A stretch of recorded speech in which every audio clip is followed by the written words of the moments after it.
నమస్తే, welcome to my channel. నేను మీ వెల్లి చక్రధర్. ఇవాళ మన టాపిక్ వచ్చి సిస్టమాటిక్ విత్డ్రావల్ ప్లాన్. చూడండి, చాలా మంది రిటైర్ అవుతున్నారు, ఒక మంచి కార్పస్ అయితే వస్తుంది. అలాంటి కార్పస్ ని మనం కనుక ఒక సేఫ్ గా ఇన్వెస్ట్మెంట్ చేసి దాని నుంచి నెలవారీ ఆదాయం తెచ్చుకుందాం అనుకున్న వాళ్ళందరికీ కూడా ఈ సిస్టమాటిక్ విత్డ్రావల్ ప్లాన్ చాలా బాగా ఉపయోగపడుతుందండి. ఇప్పుడు చూడండి, మనకి బ్యాంకుల్లో ఆర్బీఐ రీసెంట్ గా కూడా రెపో రేట్స్ తగ్గించింది. అంటే రాబోయే రోజుల్లో మనకి బ్యాంకులో రేట్ ఆఫ్ ఇంట్రెస్ట్ తగ్గిపోతున్నాయి. సో ఇట్లాంటి టైంలో మనకి బ్యాంక్ అంటే కూడా ఒక మెరుగైన ఇన్వెస్ట్మెంట్, ఒక మెరుగైన రిటర్న్ రావాలి అంటే మనకున్న ఆప్షన్ లో సిస్టమాటిక్ విత్డ్రావల్ ప్లాన్ ఆప్షన్ ఉంది. సో ఇందులో చాలా మంది కూడా డౌట్స్ ఏంటంటే ఎట్లాంటి ఫండ్స్ లో ఇన్వెస్ట్మెంట్ చేయాలి అని. రీసెంట్ గా కూడా నాకు చాలా మంది కాల్ చేస్తున్నారు. ఒక ఇండెక్స్ ఫండ్స్ లో వేసుకోవచ్చా, ఒక ఈటీఎఫ్ లో వేసుకోవచ్చా, మ్యూచువల్ ఫండ్స్ లో కూడా ఒక లార్జ్ క్యాప్, మిడ్ క్యాప్ లాంటి స్మాల్ ఫండ్స్ లో వేసుకొని మనం తద్వారా సిస్టమాటిక్ విత్డ్రావల్ ప్లాన్ పొందొచ్చని అడుగుతున్నారండి. అలా ఎప్పుడు చేయకూడదండి. ఎందుకు అంటే మార్కెట్ అనేది చాలా వాలటిలిటీగా ఉంటుంది. మనకి చాలా బాగా కరెక్షన్స్ వస్తే మాత్రం డీప్ గా పడుతుంది. సో మేము రికమెండ్ చేసేది స్ట్రాంగ్ గా అయితే సిస్టమాటిక్ విత్డ్రావల్ ప్లాన్స్ లో కనుక మనం తీసుకోవాల్సి అంటే బ్యాలెన్స్డ్ అడ్వాంటేజ్ ఫండ్స్ మాత్రమే తీసుకోండి.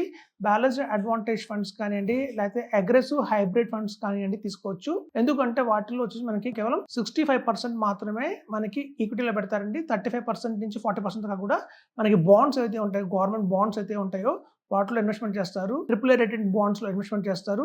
చూడండి, ఇంట్రెస్ట్ రేట్స్, బాండ్స్ రెండు వైస్ వర్సాగా వెళ్తుంటాయి. మార్కెట్ లో ఇంట్రెస్ట్ రేట్లు తగ్గుతున్నాయి అంటే ఆటోమేటిక్ గా బాండ్ ప్రైస్ పెరుగుతుంది అనమాట. సో కాబట్టి మనం ఎప్పుడు కూడా హైబ్రిడ్ ఫండ్స్ తీసుకుంటే అందులో కొంత పోర్షన్ ఈక్విటీ ఉంటుంది, కొంత పోర్షన్ మనకు బాండ్స్ కూడా ఉంటాయి. పూర్తిగా ఈక్విటీ మార్కెట్ లింక్ ఉంటుంది కాబట్టి మనకి పడ్డా కూడా మార్కెట్ కరెక్షన్స్ వచ్చా కూడా డ్రాస్టిక్ ఫాల్ అయితే జరగదు. ఇంకోటి ఏంటంటే ప్లస్ పాయింట్ ఇందులో వచ్చేసి ఈక్విటీ టాక్సేషన్ పార్ట్ ఉంటుంది. ఎందుకంటే టాక్సేషన్ ఉండదు, ఎందుకంటే మెజారిటీ ఆఫ్ ద ఇన్వెస్ట్మెంట్ మన ఈక్విటీలో వెళ్తుంది కాబట్టి.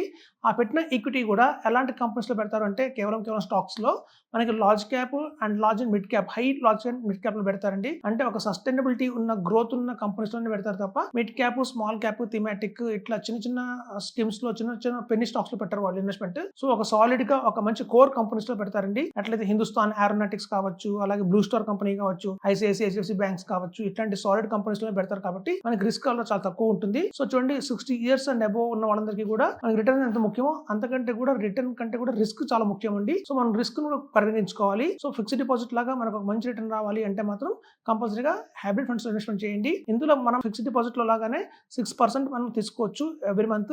మరి అప్పుడు డిఫరెన్స్ ఏంటి? మన బ్యాంక్ లో కూడా 6% వస్తుంది కదా, మ్యూచువల్ ఫండ్స్ లో మనం ఎందుకు 6% ఇన్వెస్ట్మెంట్ చేయాలంటే మనకి ప్రిన్సిపల్ పెరుగుతుందండి. మనకి ఎక్కడైతే బ్యాంకులో మీరు చూడండి ఒక 10 years ఇన్వెస్ట్మెంట్ చేసినా కూడా మన ప్రిన్సిపల్ గానే ఉంటుంది తప్ప ప్రిన్సిపల్ ఏమాత్రం పెరగదు. అదే వేరకి మ్యూచువల్ ఫండ్స్ లో వచ్చి ఇవాళ చాలా పాపులర్ అవుతున్నాయి.